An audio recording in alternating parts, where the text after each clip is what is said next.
So, welcome everyone.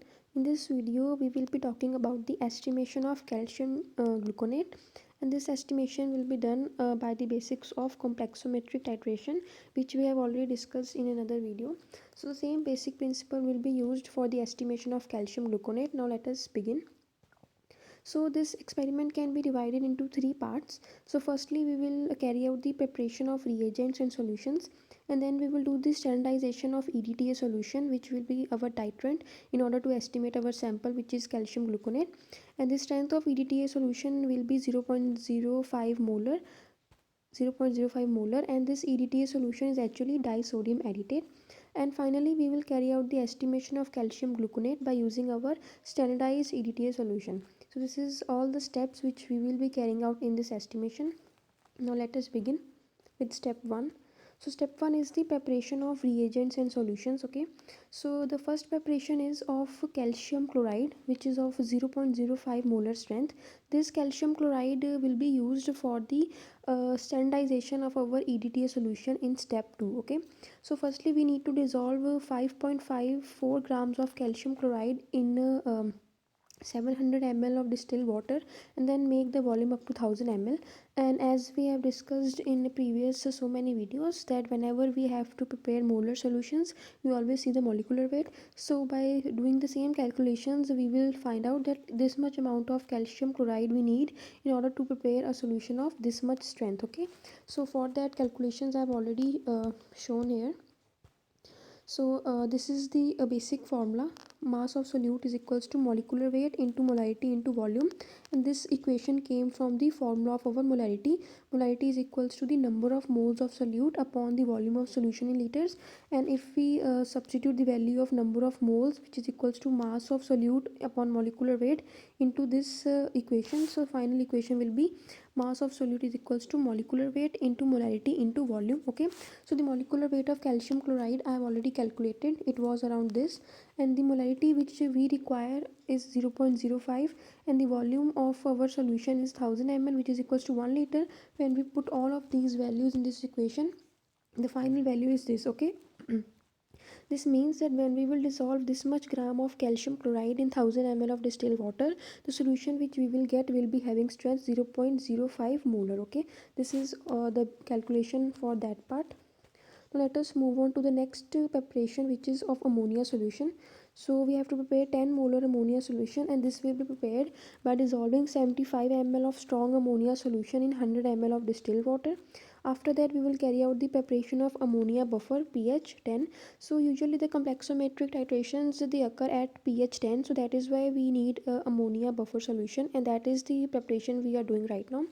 So we need to dissolve 5.4 gram of ammonium chloride in 20 ml of water, and then add 35 ml of 10 molar ammonia, and make up the volume up to 100 ml with distilled water. This is how we will prepare our ammonia buffer solution.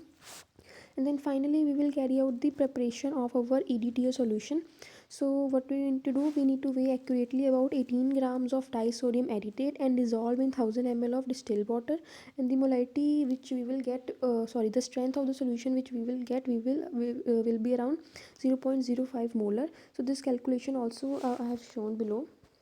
Let us have a look on that. So the molecular weight of disodium aditate is around 372.24 gram per mole. So 1 molar solution so 1 molar solution of disodium aditate is having which means that it has 372.24 grams of EDTA in 1000 ml. Okay, so over here we need a 0.05 m strength solution of disodium aditate, so therefore we will multiply this term by 0.05, and the value which we will get this. It means that when we will dissolve this much amount of disodium aditate in 1000 ml of distilled water, the solution which we will get will be having strength 0.05 molar. So this is how we prepare 0.05 molar solution of our disodium aditate. Now this was our step 1, in which we have carried out the preparations of different reagents and solutions. Okay, this was our step 1, this step, preparation of reagents and solutions. Now in the step 2 we will carry out the standardization of EDTA solution which we have prepared just now. Okay, so now let us move on to the step 2. So step 2 involves the standardization of EDTA solution. So now let us begin with its principle.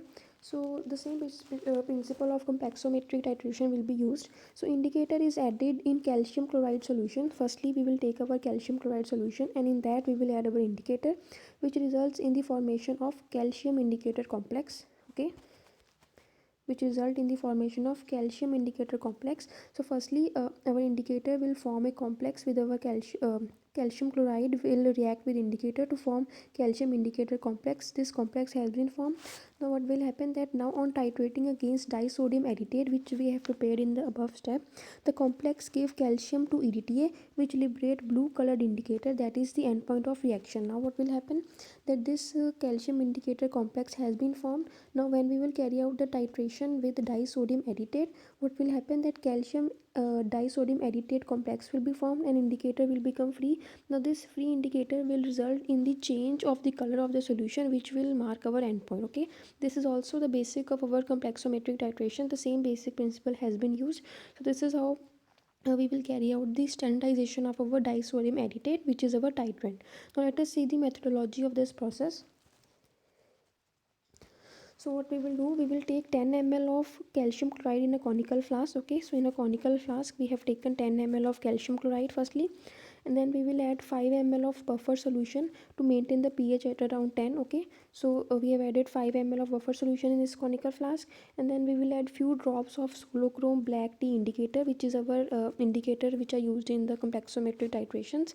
And then we will finally fill the burette with EDTA solution, the same solution which we have prepared in the above step.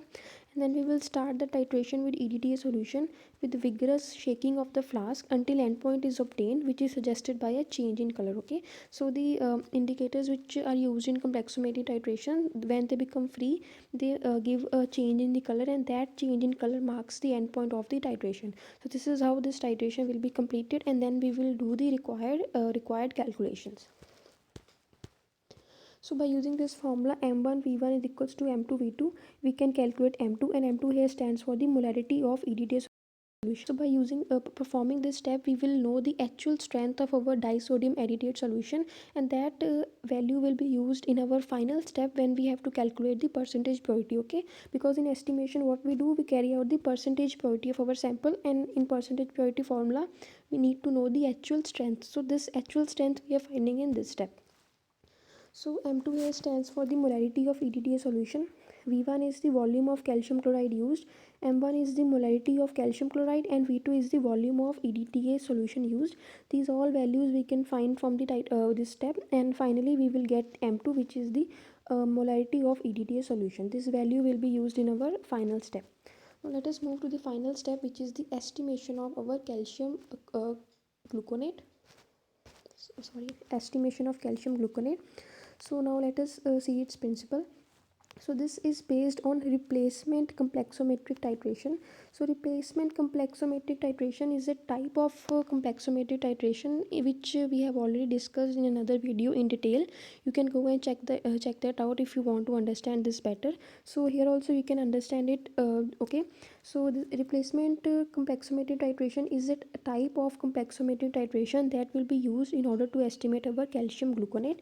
So before understanding these reactions, let us firstly see the methodology, because then only you will understand better that how the reaction is being proceeding. So firstly let us see the methodology for it. So firstly what we will do, we will weigh accurately the required quantity of our calcium gluconate in a conical flask. Okay, so here we have taken a flask, and in that we have taken our calcium gluconate, which is our sample, and then we will dissolve it in 50 ml of warm water and allow it to cool. Okay, so here we have taken our sample and we have dissolved in water. This is our first step. Now we will add 5 ml of 0.05 molar magnesium sulfate. So here we have taken 0.05 magnesium sulfate. Now you might wonder why we need this. So you will understand this better when you will know that here we are doing the replacement titration. So that is why we need magnesium sulfate. After that we will add 10 ml of strong ammonium chloride solution in order to maintain the pH around 10.